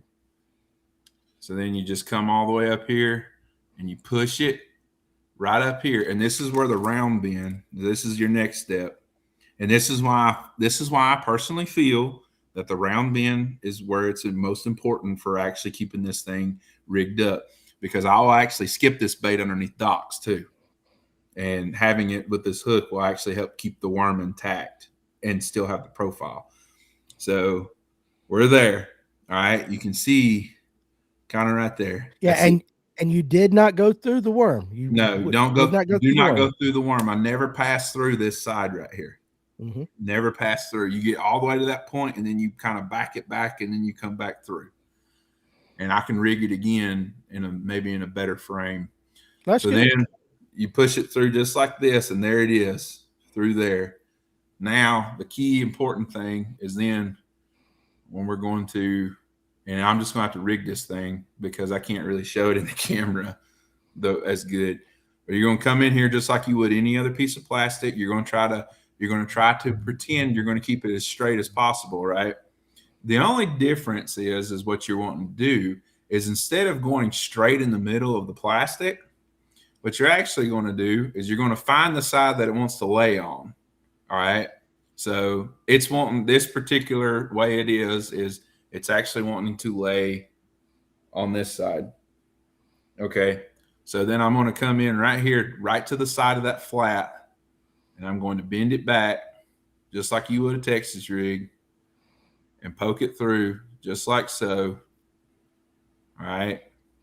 And then when it is rigged, just like this, right here, barely have the hook point up. And that's the way that it looks. Yeah. So it doesn't look straight. There it is like that. Show the bottom. Show him the bottom, the flat side, because he does not go dead center. That's what he's talking about. It's a little bit of a twist, kind of. You can't see really how kind of like it's off to the side. Yeah. It's hard to keep it still. Yeah, it's hard to keep it still, and somebody might not be able to see it because of that. But he's actually, if you took the flat side of the worm, he is off one side or the other. It's never in the center. Yeah, if you look on this side, you can kind of see right there. See how the points starting to stick? That's where the point's starting to stick out a little bit. Then compare it to this side. See? Now you can see what I'm talking about. See how you can see all the way the hook to the other side, but you can see the worm. But then when you flip it around the other side, look, there's the hook point. Yeah, it's not dead center. And that's how I rig it, and that's what it looks right there. And then when you throw it, and then as you twitch it, this boot right here, just like that, it will cause it to act a little bit erratic, and it'll almost do this little dance that's kind of side to side, and it'll kind of do this little like that. And then you'll be throwing it, and it'll hit the water, and you'll start doing this, and you're just wanting to try to keep it, 5, 6, 7 inches or so below the surface, roughly. That's all you're kind of wanting to keep it in that range. Sometimes you can keep it a little bit deeper. It doesn't hurt, but that's kind of mentally when you're throwing it, that's where you want to keep it, is in that range. And it's you basically take it then and you're just twitching it, and all of a sudden there'll just be a damn flash and it's gone. And so as soon as you see the worm disappear and you see the flash, it takes practice, but go 1 1,000, 2 1,000, and then set the hook. If you can wait, if you can teach yourself to wait, you'll have a much higher hookup ratio. You also, too, your hookup ratio helps if you look right here, too, the way the worm is rigged. The hook is more back towards the middle of the worm instead of may up closer to the front. So that's kind of the way to rig it. That's the way I rig it. Now I want to pull this up too, because a lot of guys, when we talk bubblegum methylate, Tim said a bubblegum fluke is fire next to docks after the bass spawn and pull out, suspend to recover and all that. And it is true. This is the time of year, or that is the time of year too, when you see the bubblegum and methylate flukes. They sell real heavy during that as well. So let me ask you this: how did you figure that out? Because a lot of guys, and I've done it myself, we've always hooked it straight, right in the end of the nose, just like we were Texas rigging. Throw it out there and we work it. And it does have a little bit of movement, but not as much as this way that you've got. How did you figure that out? There's a video. So the methylate trick worm actually won a tournament back in the early 90s when he first came over here from Japan by Takahiro Omori on Sam Rayburn. And there's actually in the video of the event, the camera guy on the last day actually shows him rigging it, and he rigged it that way. And then through simple Google after that, there's some videos and there's some other stuff about how people rigged it. And so I started rigging it that way, and it seems to work better. I've been in the front of the boat and I've been in the back of the boat, and with one person rigging it straight and then me rigging it the way that I rig it, and I get a whole lot more bites than they do. It doesn't matter if I'm in the front of the bite or front of the back of the boat. So for somebody that's never thrown it, kind of compare the difference in like kind of like we're talking glide baits, a glide bait will kick this way, kick that way. Certain ones will kick farther than others. So like a straight floating worm will kick 5-6 inches, something. Just kind of tell me that. And then what's the difference in this as far as the, it kind of comes towards you slowly.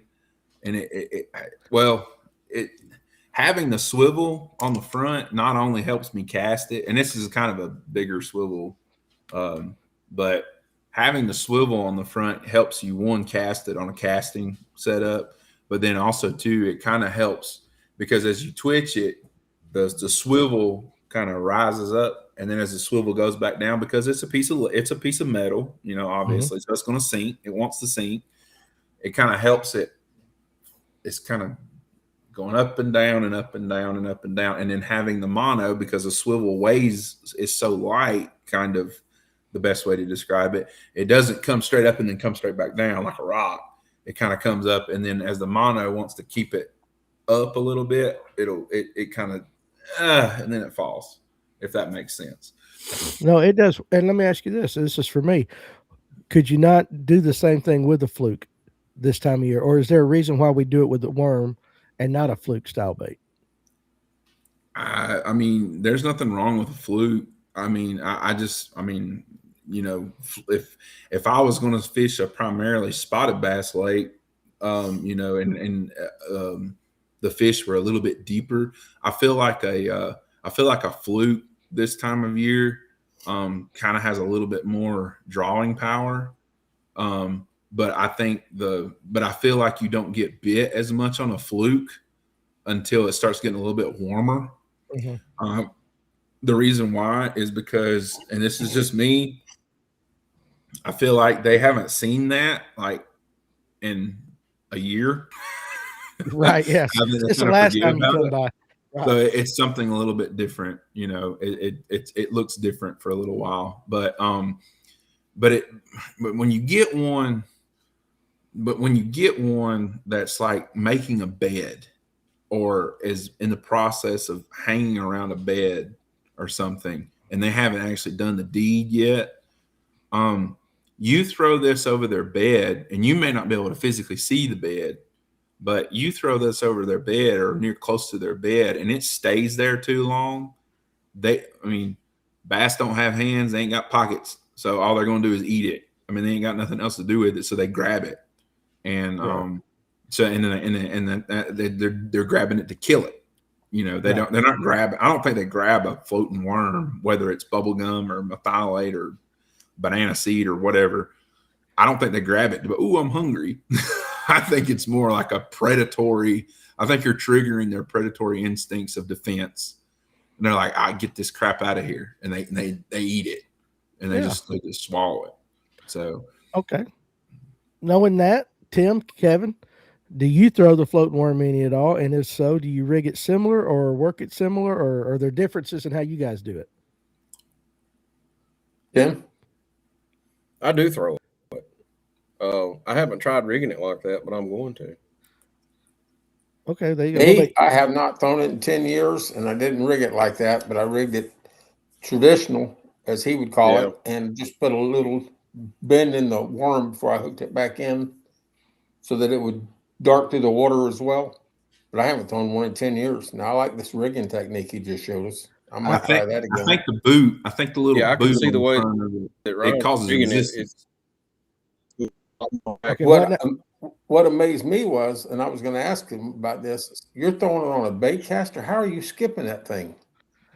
I got skills, man. You must. No, it's when he first said that, I thought, how? That's what I've seen it. Like 10 years ago when I first started throwing it, like trying to throw it, like I was throwing it on a spinning rod, and I lost some good fish. And that was one eye opener. I was like, damn, like that was a 4-pounder. Why couldn't I get a hook in it? So you can throw 15-pound on a medium heavy spinning rod if you're throwing 15-pound on your bait caster. It's just, listen, he's old school. He's going to throw it on a bait caster if he can get away with a bait caster. If I can get away with anything on a bait caster, I'm going to throw it on a bait caster. Yeah. Much kudos to you, man, to throw it on a bait caster. Skipping it takes some practice, but you can skip it. If you're a pretty good skipper, if you can skip a lot of different baits, you know, it's really simple. I can tell you this, the first thing that, and this is my growing pain, so I'll share this with everybody. This was my growing pains with this, converting over from a 7-foot medium heavy spinning rod to a bait caster. You can't throw it that hard. There is no slinging it. It is click the button on your reel and just kind of lob it. And when in terms of skipping it, your skip needs to be real gentle, because if you got your reel set up correctly with, you know, take the magnetics off a lot, leave them on like 2, and then adjust everything from your line tension on the knob for the actual tension on the spool. If you get it set up right where you'll press the button and it'll fall, and about the time it hits the water, if it hits the water and it kind of overruns 1 or 2 little loops, that's like the ideal little scenario with your reel. That then, as long as you know how to skip, you're a good skipper and you can skip decent, you already have the inherent ability to feather the line with your thumb. So when you go to skip it underneath docks, you're already there and you're able to kind of feather the line, and you don't backlash. Now, can you skip it like you can a jig? Can you get it way back in there? No, but you know, you can throw it up underneath the walkway. You can skip it underneath the cable. I can get one probably about, you know, maybe 8 to 10 feet, you know, pretty regularly. And sometimes that's just enough. Me too, Ryan. Yeah, I know you can. No, I can't. The only thing I can skip with is a spinning rod. But do you think, though, with the bait caster, as far as like, I know you do all your little gyrations and all that, but honestly, straight up, like setting the hook and everything and actually powering that fish out of that, you had the advantage with the bait caster over a spinning reel. I feel like with a bait caster, setting it up, for one, I have better control over how I work the worm. Mm-hmm. The way that a bait caster sits in your hand, you know, like think of it like topwater. You know, it's easier to throw a topwater plug and work it with a bait caster because it fits in your hand, right? It fits in the palm of your hand.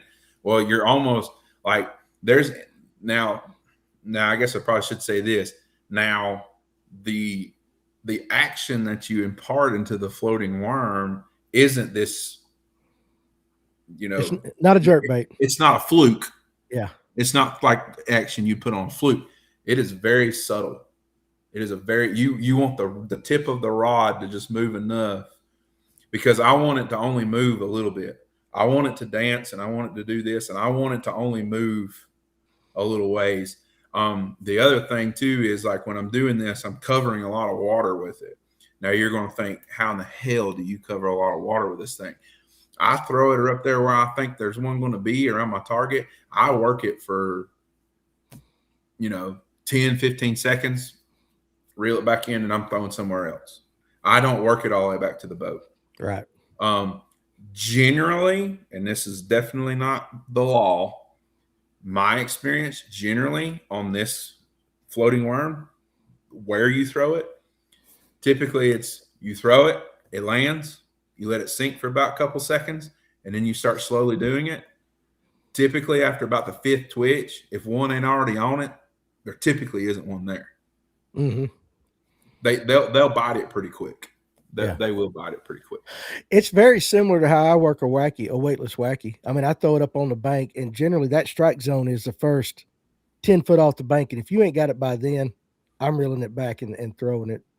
And that's what he does, because he's got his trolling motor on 122 as he's going down doing this. So you have to understand.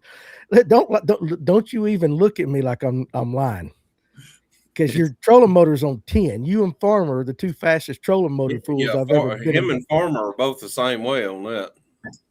You guys ought to be in the back of the boat with these guys where they're working this thing, which is why I was paying attention that day. I hooked that one. I was paying attention to you, because we're going down I mean, we're setting a wake.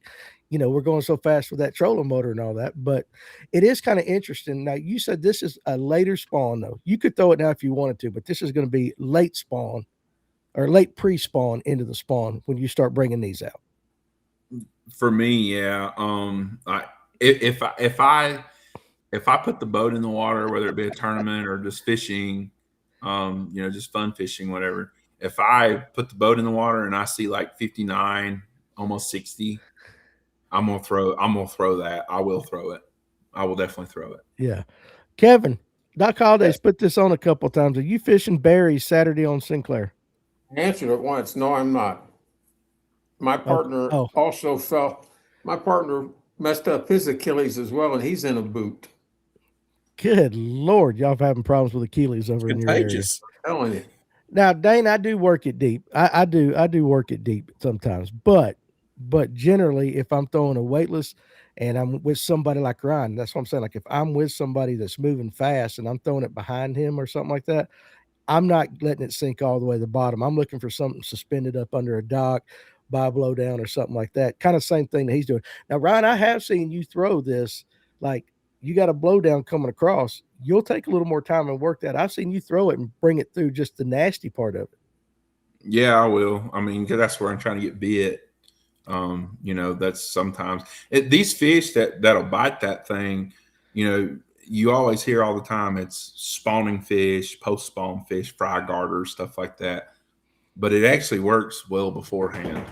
And you're wanting to throw it in different areas, different kinds of cover. So the last blowdown in the back of a pocket, spawning pocket, the dilapidated dock that looks like nobody's walked on it since Jethro got his jig hung on it, 2 years ago. That one, I'll work around it. I'll make multiple casts around something like that, trying to get one. The biggest one that I've ever caught on a floating worm was close to 6 pounds on Lanier, and it come out of the middle of a pocket. There's nothing left back there. So it was, I threw to the left, worked it. I threw back to the back left-hand corner as far as I could throw it, worked it. Threw it to the right, worked it, and then threw straight down the middle as far back as I could throw it and worked it. And the fish bit like 10 feet from the back or there's no more water. And it was like dead in the middle of the pocket. And all she did was come up and she got it. And this is the funnest part about this bite. When a big one gets it it makes a bowl, toilet bowl, like the worm disappears, and then all of a sudden the water just like So, and if you see that, if you pay attention to the bowl of a fish too, that'll really help your hookup ratio a lot better too. Because by the time the bowl happens, that fish has it in its mouth real good before it's thinking about doing it. I have also been practicing, and I have got one bite it, and I have literally, it's got it. Damn, it's got it. And hold the rod up, and it starts swimming down the bank with it. It wouldn't let go. And then I had to kind of, come on, let go. And then all of a sudden it started acting funny. Oh shit, I got a hook in it. And sure enough, I did got a hook in it. So, I was going to say that you talk about the spinnerbait. We were talking about spinnerbait earlier. All of a sudden it's like you were kind of describing that bite when a big one gets it. It just kind of like, it's funky. Tim, you said it, same thing. It's just kind of funky. I've seen him throw this, and that you don't, well, at least in my experience, you don't see him following it, like coming up, checking it out. It's like, boom, when you get across it comes out of nowhere. It comes out of nowhere. It is. And that bowl he's talking about, honestly, it's like, if you do what? Just like the bigger the fish, they'll just run up and inhale it and sit there. They'll take off running like small fish will. It's weird, but if you went and flushed your toilet, honest to goodness, and you see it start that twirl, that's what he's describing right there. I mean, it really is a flush, and it's coming out of nowhere, and it will just shock the snot out of you if you're not expecting it, because it always happens. Tim Wyatt, I feel exactly the same way as you. He keeps talking about being a good skipper. I'm more like a bad Gilligan. I even suck skipping with a spinning rod. Not many docks on hickory log to practice on. Unfortunately, our electric only reservoirs do not have them. Latham doesn't have it either. That's why I'm terrible. We blame it on that. Derek White's got a good question. Do you put your graph on perspective mode and see these fish? Now, I fished with you. You don't ever mess with your forward facing at all when we're doing this. You don't even look at any of your graphs pretty much when we do this. When I'm doing this, I don't really need it. I mean, there's nothing wrong with perspective mode. If you're good with it, then I guess go for it. I mean, that's any advantage you can get, that's fantastic. Go for it. I personally, I shut everything off. I don't need it because everything I'm fishing is with my eyes. Everything's instinct. Where should one be? I think there should be one there. Let's see if there's one there. Oh, there ain't one there. Well, let's try over here. Oh, there's not one there. Oh, let's throw over here. Oh, there's one. So I just don't run it while it's doing it. But I mean, if you're good enough with perspective mode, then I mean, by all means, go for it. So I'm not anti-forward facing sonar or anything because I have it. But I mean, if you're good with it, you're good with it. I used to not like it. I used to think it was bad, but he did. He came over to the dark side, cranking and yanking. He did. I mean, my graphs primarily stay off anyway. So I mean, right. I don't have a lot of money invested in my graphs. I mean, my LVS 34s. I'm still looking at old 9-inch Garmin. I don't particularly care to upgrade. So right. Me personally. Yeah, Tracy Coker says, what I've seen is when a big fish bites a worm or a jig, they pick it up and run with it. I don't catch enough big ones to be able to. You other guys can talk about that one. I get lucky every once in a while. You know what I mean? Yeah. We're back in Florida when I came out, a lot of grass around those lakes. If the bass picked it up and ran out from the grass, it was a big fish, and there were other fish still in the grass. If he took it and ran back in the grass, then there was no other fish around there, and he was a loner. So just something to think about. If they do pick it up and run with it, what direction are they going? Away from the structure that you had, or were you flipping that jig or worm? Well, do you think that's because of competition? Like yes. They get it. Okay, that's a competition thing. Just like we all know on Lanier, if you pull up a spot, you got 4 or 5, especially on top water. Everybody's seen it where you got a wolf pack right around it trying to take it from them. Yeah. Right. So same thing on Okeechobee is what you're saying, pretty much. That and it's largemouth doing the same thing.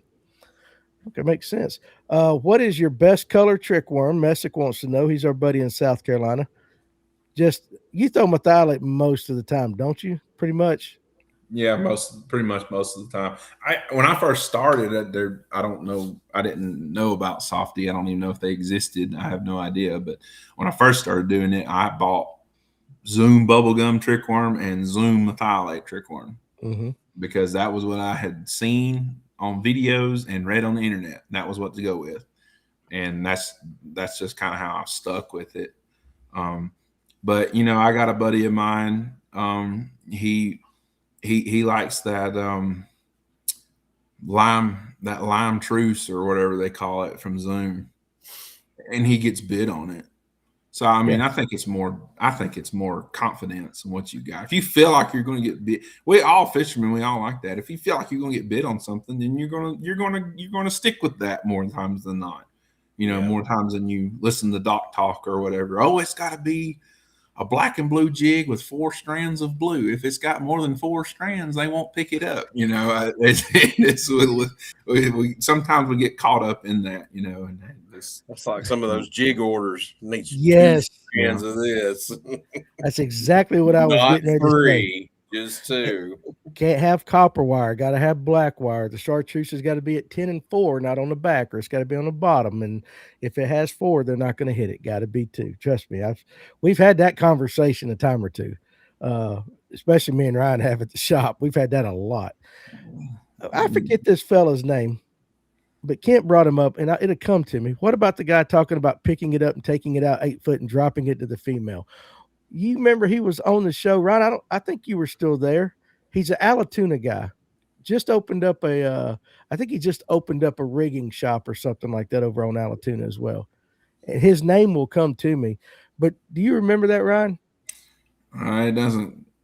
It's not ringing a bell. Okay. I don't think Ryan was there.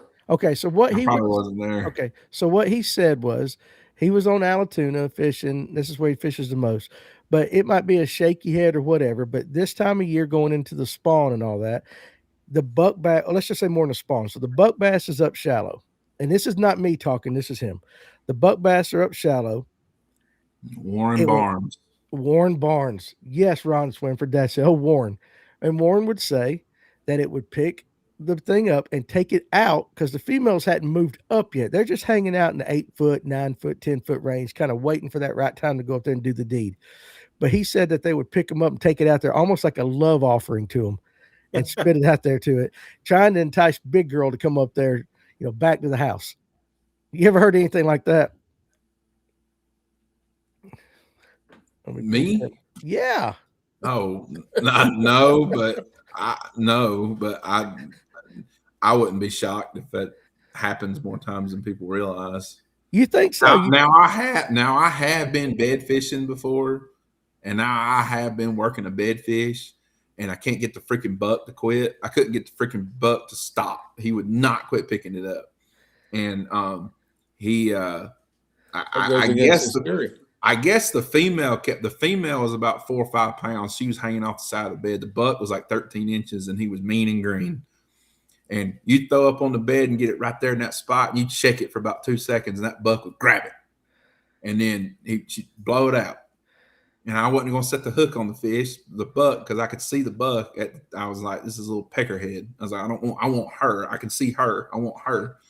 And I think this buck picked it up like 6 times in a row.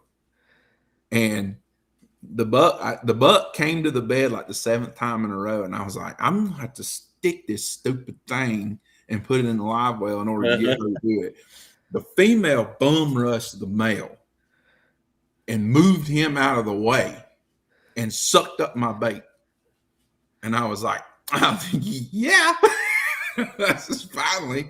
But she'd had enough. She's like, I'm tired of this. This has got to stop. I honestly think, like what you're saying though, Tim, I honestly think that's the truth. I think the female was like, you're not doing your damn job. I'm gonna come do it for you, So kind of like how husbands and wives are now, I was getting to say that. Let me do this. I say you take out the trash.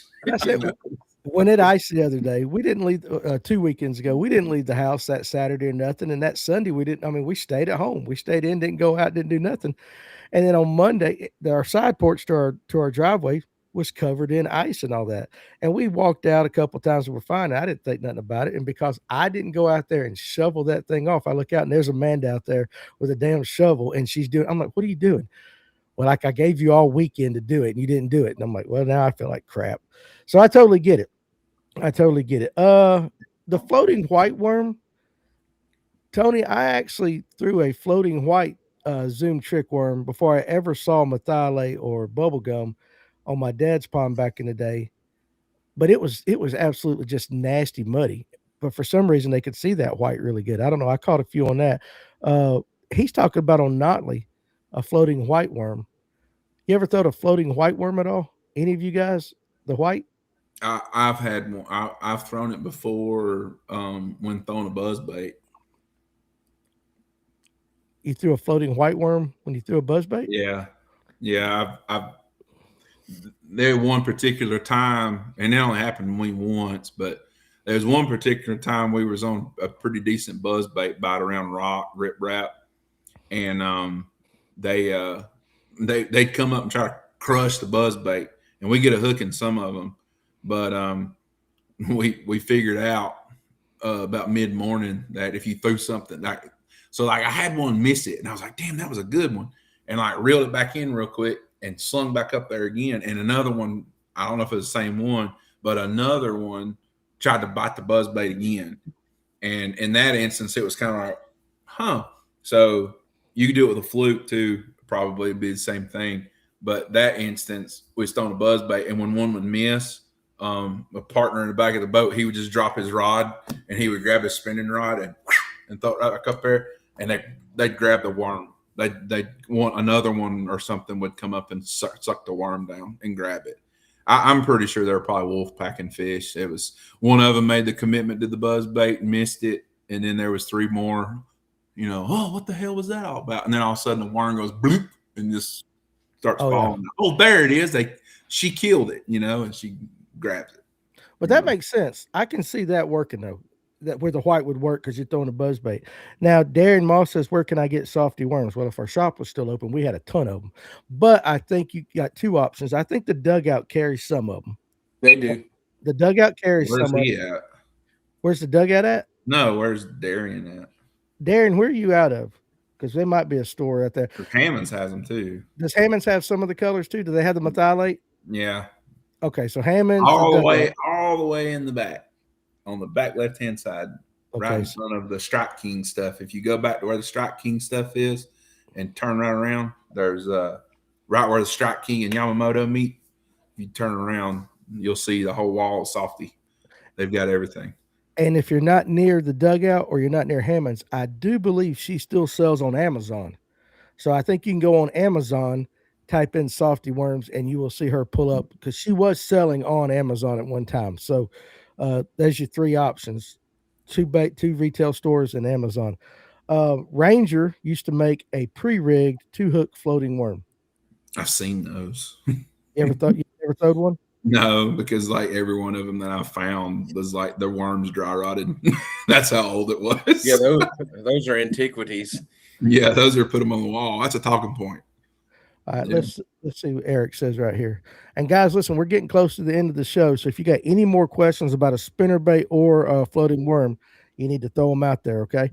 I saw something one time talking about following up a buzzbait or a spinner miss with a wacky worm too. Now, that's what I would do when Ryan was doing that. That's kind of why anytime he was going down with a spinnerbait down the docks or something, I always had like a wacky or something. He's near Anderson, South Carolina. You can, okay, here, true.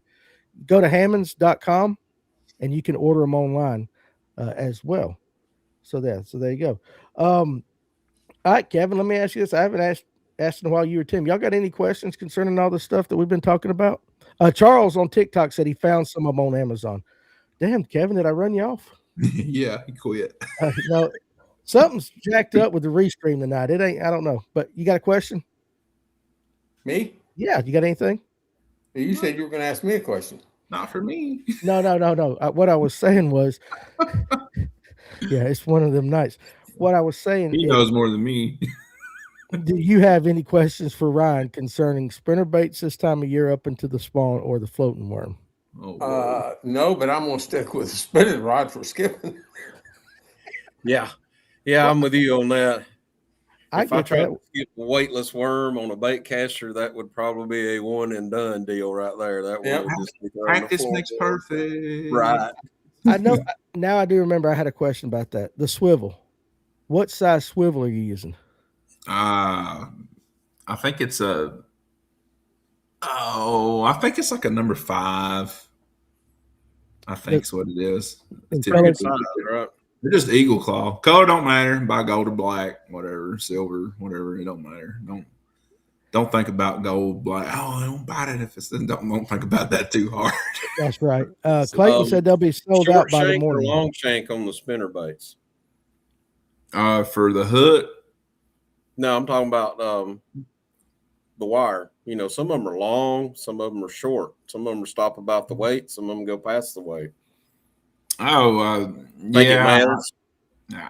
I don't. That's another one of those things where I don't really like think about it that hard. I will tell you this: out of all the spinnerbaits, so one of the reasons I started kind of buying some of these and trying them, and they work really well. Those accent lure ones. If you look right there, the hook, if you look the way the shank is and the wire, by the time you look at it, if it's all the way out here, it's right back there. So they really get a hold of it. But if you see this is a 2-aught trailer hook. So if they swat at the blade, they're going to get a hook. So, but I kind of like these accent ones because they have a longer shank hook overall compared to how damn tiny a War Eagle is. Yeah, and sometimes you can, where the wire comes out where your blades start will either be back behind the hook or up toward the head. Yeah, I don't like, so if I make mine, like if I pour my own and make my own spinnerbaits, for one, they've got a bigger hook in them, but for two, I cut my wire before I make the bend here to put your swivel and top blade on. I cut them. I think it's 4 1/4 inches long from the bend up to here, and then I make the bend. But the only downside that I hate, so the old school War Eagles are better, but God, you can't find them. The new War Eagles, they've shortened their the width, they've made this hole smaller, the bend smaller. And when I make a spinnerbait, I bend it pretty big and then close it where the swivel can't come off. Right. And it's got a lot more room. And I think that means a lot with like in terms of when you're making your cast. As soon as the spinnerbait lands in the water, as soon as that top blade travels into below the surface, the blade will immediately start turning. And as soon as you kick it, as soon as you kick your reel in gear, that blade is falling and then it comes back and it never stops spinning. So I think that's kind of important. Do you remember back when you were with Castleberries, y'all made a spinnerbait? Yeah. I think Tim White, if Tim White's on here, he did say that was the best spinnerbait he ever throwed, or the color and all that. But what size willows did you guys use? Because if I remember serves me correctly, there were 2 big ones on there, right? Yeah. Well, we can talk about building them, like if you want what you're wanting to look for. So like I think, I don't know if Tim's still watching, maybe he can say it if he can remember, if he remembers, or if he still has some, but I think those in particular ones were 1/2 ounce. And typically with a 1/2 ounce, when I build one, my top willow is like a 4, and then my bottom willow is a 3. Number 3. They were big. They were bigger. It's kind of big. A lot of your like run of the mill, mass produced spinnerbaits, War Eagle, once you get past War Eagle, you don't find a ton of spinnerbaits that have put a blade on much bigger than a 4. War Eagle typically stays around that 4 to 4.5 range unless you get a screaming eagle. And, then it's a screaming eagle is like their version of a mini-me spinnerbait. So it's got smaller blades. So you can really pick it up speed on it and really burn it. But and we're not burning anything. That one that Tim White got though, that was a skirt that I can still make today, and we called it injured herring. Injured herring. That was the best looking spinnerbait I have ever seen. Yeah, that was that skirt alone. You guys, if Ryan would just make the skirts, I don't have that color here in the house. You have to give me that combo too, because I wanted to make some of that. But that injured herring was the best looking North Georgia Highland Reservoir spinnerbait I think I've ever seen. I mean, it literally. I mean, it's as close to a blueback herring that's in distress as you can really get, because when a blueback herring actually gets in distress, that's when that purple actually starts to stand out down their lateral line. And we were able to put it on both sides of the spinnerbait where it comes straight down, Here we go. In the comment, I knew if Tim was around, he'd remember him. Castleberry made two colors that were good. One had a little translucent pink in it, but the other was the injured herring. That color was freaking fire. I still remember how to make them. The translucent pink was because of like the lower end of Lanier, and for like really clear water. That was what it was. That was what that skirt was come up for. Brody Lindsay 77. Where can I put my order in for that? I don't know. You might have to just pay Ryan to tie. I want that combo back from me though. Give me that formula. I want to make. You can make them. I just want it for me. Here's my question. I got a bunch, from the shop. Remember when we ordered all those spinnerbaits? Yeah. Got the War Eagle head and all that. How important is paint on the head? Can I not just go with the lead if I wanted to? Oh, I mean, look at this War Eagle, for example. It's just the head is chromed, but I mean, you don't have. Yeah, War Eagles almost look like a bullet weight that's just around the hook, really, if you think about it. Yeah. I'm looking at about 30 spinnerbait, but if I wanted to recreate that, I think, Ryan, make me up some of that injured herring when you get a chance like that. Just make me about 5 of them. I think it's 4. I think it requires 4 different colors. It is pretty. It is pretty to put it together, and it's meticulous to actually tie. I see Tim still on, so and he can attest to it, and you've seen it too. I forgot. So yeah, it's not an easy thing to tie. You don't want to band it, because if you band it and then just slide the rubber band on, it's not like. Oh my God! It doesn't look right. Old school. Bangalore. And an injured herring Bangalore. That's the bladed jig, is it not? That's what we call a bladed jig. Yeah, because at the time when we first started making baits back in 2019, at the time you could freaking Z-Man they were all over. They literally, we had found out that Z-Man literally was paying like 3 people 8 hours a day to scour the internet. Mm-hmm. And this is no BS. He's not lying. To scour the internet looking for anyone who called anything a chatterbait. Mm-hmm. And if they found out that you were calling something a chatterbait, they would send you a cease and desist letter in the mail. They would find out where you live, and they would send you a cease and desist letter. So when we started making chatterbaits, we were like, shit, we got to think of something. And Bryson, being in the military, he was like, well, we call him a Bangalore. And I was like, I don't really care. I was like, this bladed jig. Yeah, we'll just call him Bangalore. I was like, I don't know me. I was like, it's cool with me. So, I forget that fella that lived on Lake Lanier, and he was tying them, and he would call them chatterbaits. And he blue got herring lures. Yeah, they sent him. They sent him a cease and desist,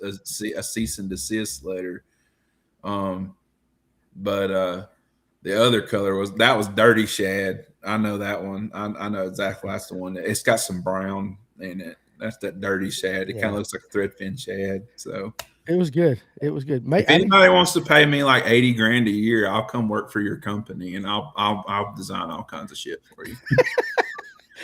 You'd be doing it for me, but I couldn't afford you, or you'd still be doing it for me. Yeah. All right. Okay, guys, we've gone 2 hours. Ryan's got to get up. All these guys got to get up. I'm the one that gets to work out of my house, so I got to let them go and all that. Ryan, first of all, appreciate you coming on. It's a great show. We had a great crowd tonight. A lot of good questions. You gave out a lot of juice, as you always do. But I appreciate you doing that, and it won't be long. We'll have you back on for the horny head or horny toad. We'll do a buzz bait and a horny toad one sometime in like May. Yeah, right when it gets that. And I may do something. I may do something for that too, for your question of the night, for your giveaway. I may put together like a little buzz bait box. Okay. Oh, we got to do this. We've got to do this. No, I'm not doing a Bigfoot. My daughter's asleep. Tim, have you ever heard his Bigfoot call? Yeah. Oh God, you remember that? It's amazing. I've heard the Bigfoot call. Him sing Rattling Bog. Yeah. Rattling Bog was the first time he was ever on the show. Yeah. That was y'all made me sing. That was back in the day when you do the roar. That was like the first time I ever come on the show a long time ago. So I wished, you know what? I wish though that because that was when we were in the basement before we had fiber. So like that episode, you still can go back and watch it. You got to dig deep in the archives, but the internet is not near as good as what it would be now.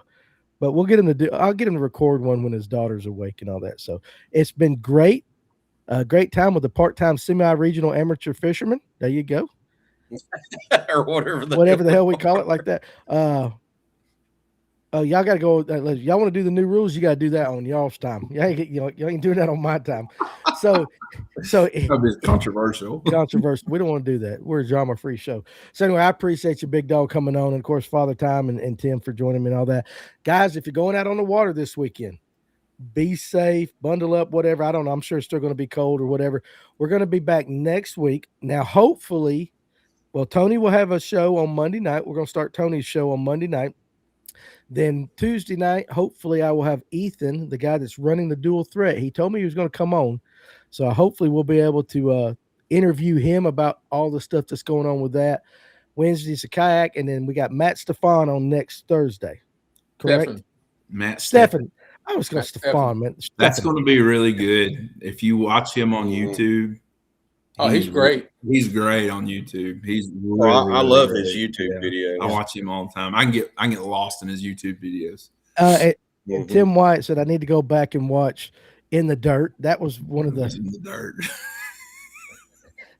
I don't know if we get away with it In the Dirt when it's out. That was not old Justin Reynolds. Really got excited. Let's got excited. Can you do Bigfoot?